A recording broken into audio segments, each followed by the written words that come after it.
They told me I would go blind if I looked. Every scientist, every general, every safety officer at Los Alamos. Use the dark glasses. Lie face down on the ground. Do not look directly at the explosion. I did neither. July 16th, 1945, 5:29 in the morning. I watched Oppenheimer's atomic bomb explode with my own eyes, and I was probably the only one who really saw it. We had been building this thing for 2 years at Los Alamos. The plutonium bomb, the implosion design, Oppenheimer's gamble. Nobody knew if it would work. The uranium bomb was simple. You slam two pieces together, and you got a chain reaction. We were so confident in that design that we never even tested it. We built it and sent it to the Pacific. Plutonium was different. It was too unstable for the gun method. You had to compress it perfectly. 32 explosive lenses firing in perfect synchronization. One mistake and the whole thing would fizzle. Trinity was the test.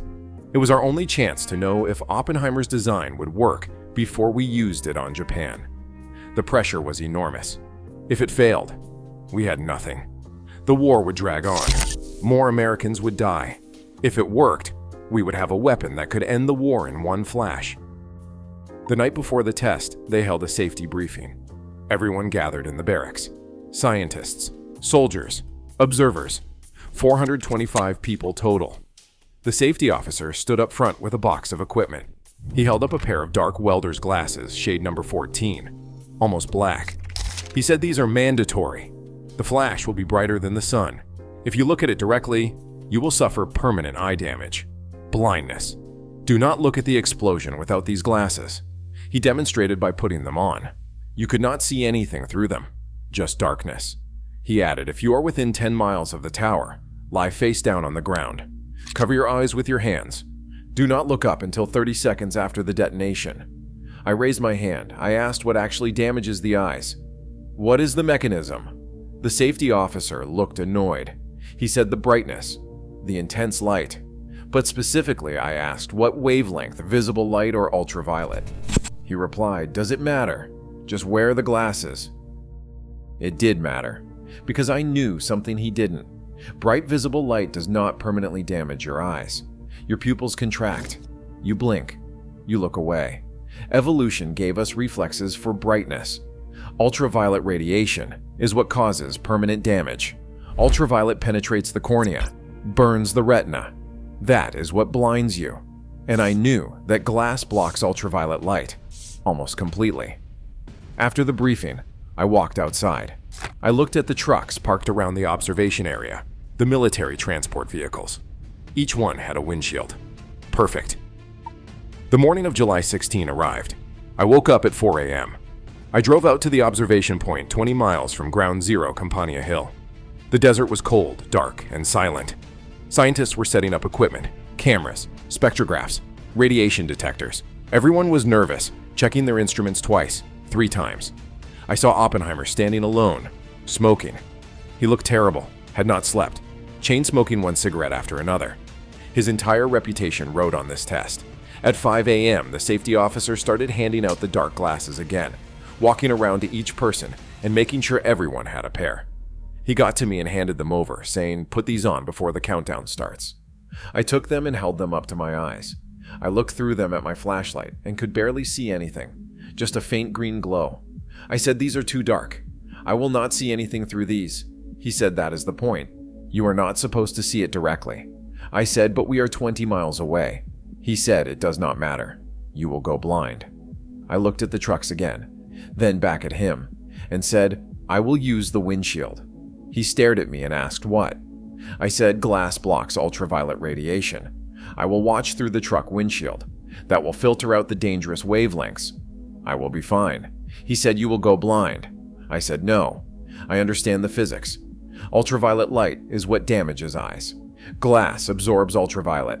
The windshield is a perfect UV filter. He shook his head and said, that is not protocol. You need to wear the glasses. I said, I am not wearing them. I came here to see this thing, to really see it, not through a dark filter. He walked away, muttering something about crazy physicists. Other scientists nearby looked at me. Some shook their heads. Some looked concerned. A man I barely knew leaned over and whispered, "You are really not going to wear the glasses." I said, "Nope." He said, "You are going to blind yourself, Feynman." I said, "We will see." I climbed into the cab of a truck and positioned myself in the driver's seat so I was looking through the windshield toward Alamogordo, toward the tower. From 20 miles away, I could barely see it. Just a tiny structure on the horizon, 100 feet tall. The gadget sitting at the top, 5.9 kilograms of plutonium, surrounded by high explosives. Around me, everyone was putting on their dark glasses. Hundreds of scientists suddenly looking like strange insects with huge black eyes. Some people 6 miles from the tower were lying face down on the ground, following protocol. I was the only one sitting upright. No glasses, just clear glass between me and the bomb. An officer walked past my truck and saw me sitting there without protection. He said, "Son, you need to put on your glasses." I said, "I am fine." He said, "You are going to hurt yourself." I said, "Glass blocks ultraviolet. I will be okay." He looked at me like I was insane and said, "It is your funeral." He walked away. If you are finding this story interesting, subscribe to this channel. Every week I share a new story about the greatest minds in physics and the human moments that defined them, the choices they made, the risks they took, the moments that changed everything. I gripped the steering wheel and stared through the windshield. 5:09 a.m. The countdown began. 20 minutes. The radio announcer's voice crackled through the speakers, calm and methodical. He said T-minus 15 minutes. I could see Oppenheimer in the distance on Campania Hill, still smoking, pacing back and forth. His hands were shaking. Someone had made bets on the yield. How many kilotons of TNT equivalent? Edward Teller guessed at 45 kilotons. Hans Bethe said 8 kilotons. Enrico Fermi had torn up pieces of paper and planned to drop them when the shockwave arrived to estimate the energy release. Oppenheimer had predicted 0.3 kilotons, 300 tons of TNT. He was being pessimistic, preparing for disappointment. T-minus 10 minutes. Everyone around me was completely still, silent, waiting. I looked at the horizon through the windshield. Clear view, no obstruction. T-minus 5 minutes. My heart was pounding. Not from fear, from anticipation. This was it. The moment we'd been working toward for 2 years. The first atomic explosion in human history. And I was going to actually see it. T-minus 1 minute. The desert was silent. 30 seconds. I leaned forward, hands on the steering wheel, eyes fixed on the tower. T-minus 10, 9, 8, 7, 6, 5, 4, 3, 2, 1, 0. For 1 second, nothing. Then the entire desert turned white. Not daylight, not sunlight. White. Pure white. So bright, I reflexively ducked my head down toward the truck floor. Even with my eyes closed and my face down, I could see it. A purple afterimage burned into my retina. A splotch of color from the intensity of that first flash. I looked up again. The white light was changing, turning yellow, then orange, then deep red. A fireball was rising from the ground, massive, growing, 2,000 feet across, expanding every second. I could see the structure of it, the layers, the colors shifting as different elements vaporized in the heat. The core was still white hot, hotter than the surface of the sun. Around it, a shell of yellow fire, then orange, then red at the edges. The fireball kept rising, churning, creating a mushroom shape as the hot air pushed upward, and cooler air rushed in from the sides. I was watching physics in action. Plutonium atoms splitting, chain reactions cascading, energy converting to light and heat. It was the most beautiful thing I had ever seen. The colors were incredible. Purple, violet, green, blue. The spectrum of elements being vaporized. The tower, the sand, everything within a mile turning to plasma. The mushroom cloud climbed higher. 7 miles, 8 miles. The top flattening out, spreading across the sky. Then, about 90 seconds after the flash, the sound arrived. Crack. A sharp bang that rattled the truck. Then rolling thunder. The shockwave. Everyone around me started jumping, shouting, hugging each other, celebrating. I just sat there, staring at the cloud. Still rising. Still beautiful. A War Department official whirled around to me, His face was pale. He asked what that had been. I almost said, "You dope. That is the bomb." But I stopped myself. I said that was the thing. He looked confused. He had been wearing his dark glasses the whole time. He had barely seen anything, just a dim glow behind thick glass. Everyone else was the same. They had seen shadows, suggestions, hints of what had happened. I had seen everything. After the shockwave passed, people started taking off their glasses, looking around, talking. The officer who had told me I would go blind walked over to my truck. He asked if I was okay. I said I was perfect. He asked if I could see. I said I could see better than anyone else there. He looked skeptical and asked what I had seen. I told him everything. The white flash, the fireball, the colors changing from white to yellow to orange to red, the mushroom cloud forming, the plasma at the base, the spectrum of elements vaporizing. He stared at me. He said they had not seen any of that, just a bright spot through the glasses. I said I knew. That was why I had not warned them. Other scientists gathered around the truck, asking me what I had seen, what it had looked like.